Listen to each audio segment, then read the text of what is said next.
Welcome to this spiritual meditation of RMCA Bishop channel. Let us begin with a small prayer. I praise and thank you, Lord, for having chosen your beloved ones today to listen to your message. You inspired them to give some priority to spiritual talks of RMCA. Transform every casual listener into a serious subscriber and a willing promoter of this mission. Abba Father, without you we are nothing. Without you nothing has any value. As your child listens to your message coming through this video, give your blessings to your child, whatever he is asking for now. Grant your powerful protection from all kinds of sicknesses, accidents, dangers, and other problems and difficulties. Throw into hell Satan and all evil spirits who prowl around the world seeking the ruin of souls. O Holy Spirit, rebuild in your child the virtue of clinging on to God, parents, and experienced elderly people, who we ask this through Christ our Lord. Amen. My dear brother, sister, God is not the author of confusion, according to 1 Corinthians 14:33. Confusion is the state where there is uncertainty about what is happening, intended or required. He does not know what he needs to seek. The empirical situation of man is that he is not satisfied with what he is or what he has. He is looking for more. He is looking for something new, as he is fed up with the old style. This is the influence of postmodernism, which wants to destroy anything that is structured in human life, including the institution of marriage. Discipline is considered as slavery and cruelty, and that is why we have helpline for children to save them from the discipline of parents, teachers, and elders. Confusion is a change in the mental status in which a person is not able to think with his or her usual level of clarity. Feeling of disorientation is common in confusion, and decision-making ability is impaired. Education is reduced to information and money-making. Interestingly, on one hand he says, old is gold and never to be sold, but at the same time he says, old should go, new should come, and then all will be well. Later he realizes that nothing is well, because the world is changing faster than he can catch up.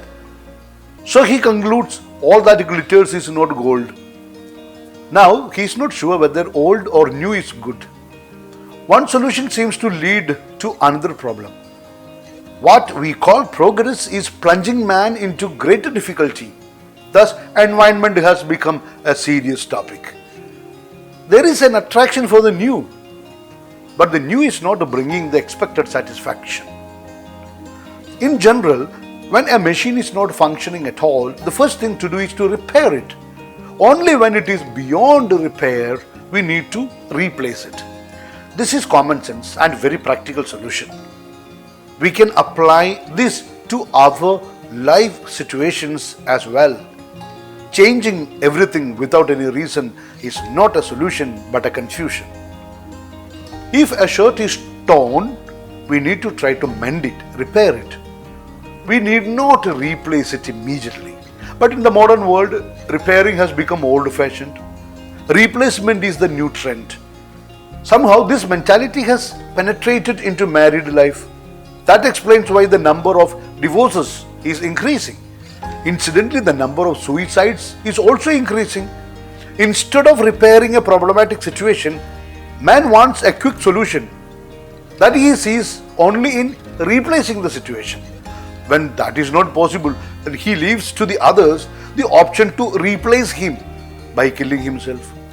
All that one needs to do is to turn to God in whom one believes.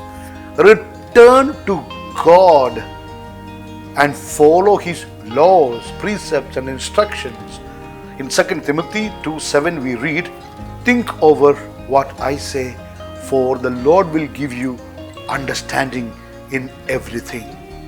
In olden times, we had sannyasins, sages, gurus, and priests, and even school teachers in our villages.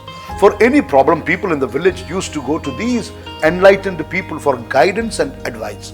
It worked. But today, those going to them are branded as people who have no intelligence. There is a kind of condescending attitude towards them.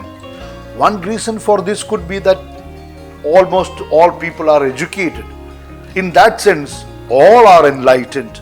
But the problem is when these so-called enlightened people are confused, they don't know where to go. So naturally they look for experts in specific area. But it is with a price. Here comes the point that I want to make.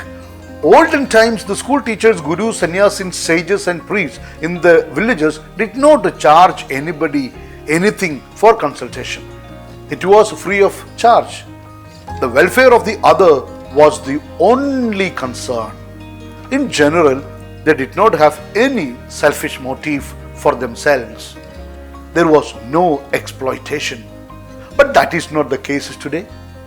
From call centers, you get calls in beautiful voices inviting you for consultation for various needs and for introducing new products. Even if there is free consultation there, be sure that it is to make a profit for themselves from your problem or from your need.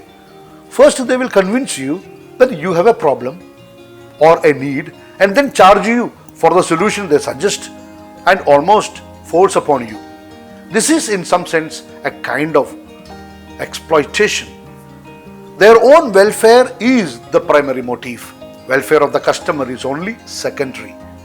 In 1 Peter 5:8 we learn, be sober minded, be watchful. Your adversary the devil prowls around like a roaring lion seeking someone to devour.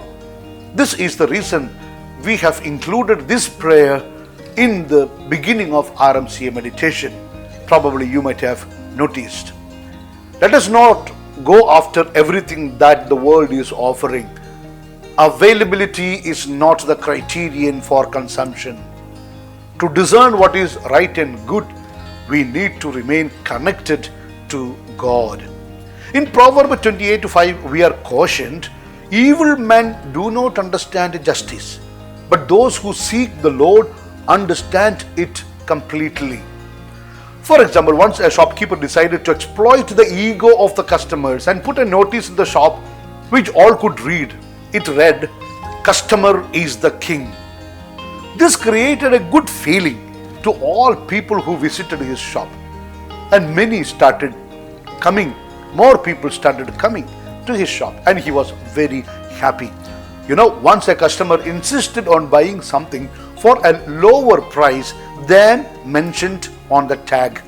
When the shopkeeper did not concede his request, he reminded the shopkeeper that customer is the king. Then the shopkeeper retorted, "My dear, kings don't bargain." This is the way the society is. Selfishness to the core is the norm of the day. The best teacher in life is experience. If so, parents and elderly people with a lot of experience are the best teachers. Normally, our parents and elderly people are connected to God somehow, no matter to which religion they belonged. They are God-fearing people. God guides people who seek Him. In John 16:13, Jesus teaches, when the Spirit of truth comes, He will guide you into all the truth, for He will not speak on His own authority, but whatever He hears, He will speak, and He will declare to you the things that are to come. In India, in olden times, in the evenings, from every house one could hear the prayers being recited, religious hymns being sung, and scriptures being read aloud. The streets used to reverberate with a sense of the divine. In those days, these types of confusions were also less. Because in Isaiah 40:31 we read, "But they who wait for the Lord shall renew their strength. They shall mount up with the wings like eagles. They shall run and not be weary. They shall walk and not faint." This explains why suicides were rare in those days. In Proverbs 3 5 to 6, we learn, trust in the Lord with all your heart and do not lean on your own understanding. In all your ways, acknowledge Him and He will straight your paths. This may be a bit strange for the new generation who says always, God has given us intelligence and that is enough. Their slogan is, go where your heart takes you. But the Bible has already given a warning on this. In Jeremiah 17:9, we are told, the heart is deceitful above all things and desperately sick. Who can understand it? Now you can imagine what will happen if you follow this heart. Yet they continue to shout, go where your heart takes you, without knowing that one may reach a place, a situation or a time which may become a point of no return. Advertisements are so enticing that needs are artificially created in one's heart. It is to boost his business. And then they popularize the slogan, go where your heart takes you. This is business management. Unfortunately, even those who manage their business well do not seem to know to manage their life well. This is not life management. Therefore, it is good to pray as taught by the Psalms 119:34. Give me understanding that I may keep your law and observe it with my whole heart.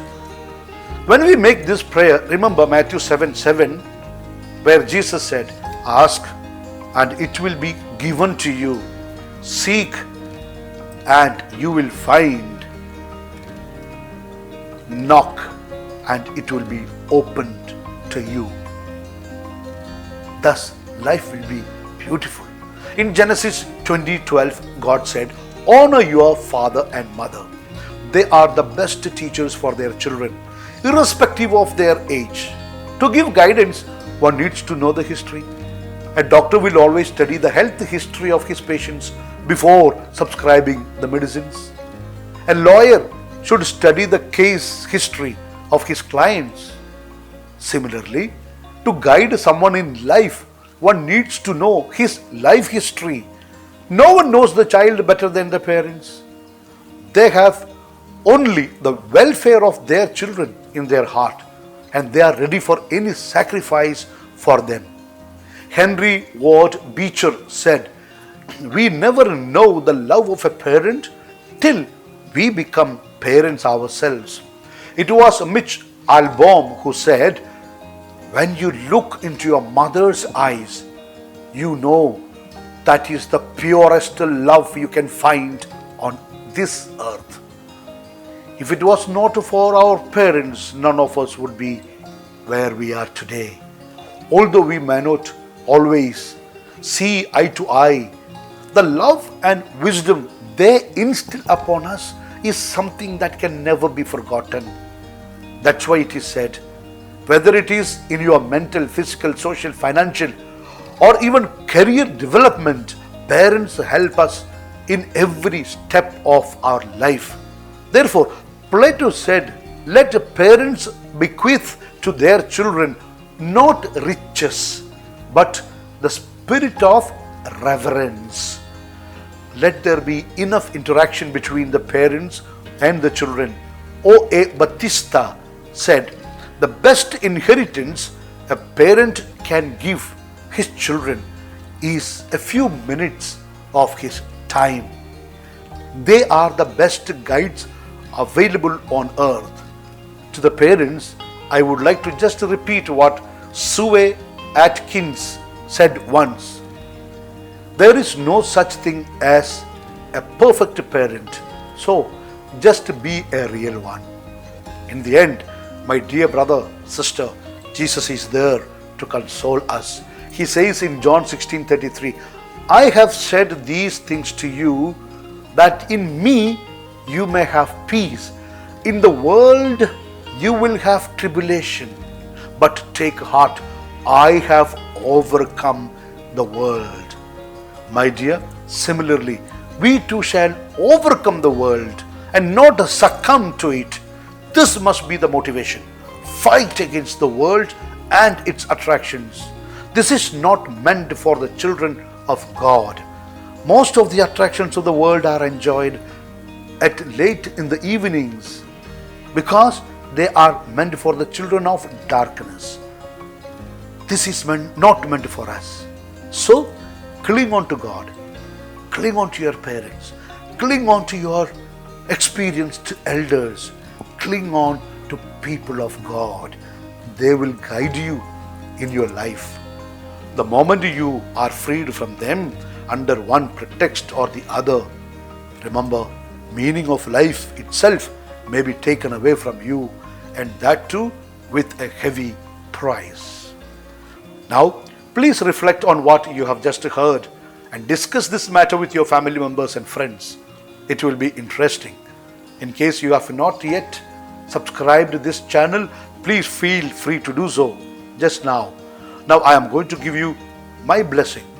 May the Lord, who sees your goodwill, bless you and your family.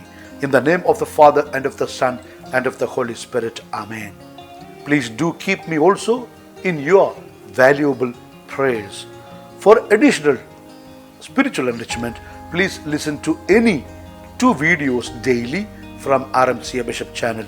With lots of love, always your humble servant, Bishop Franco Mulakil.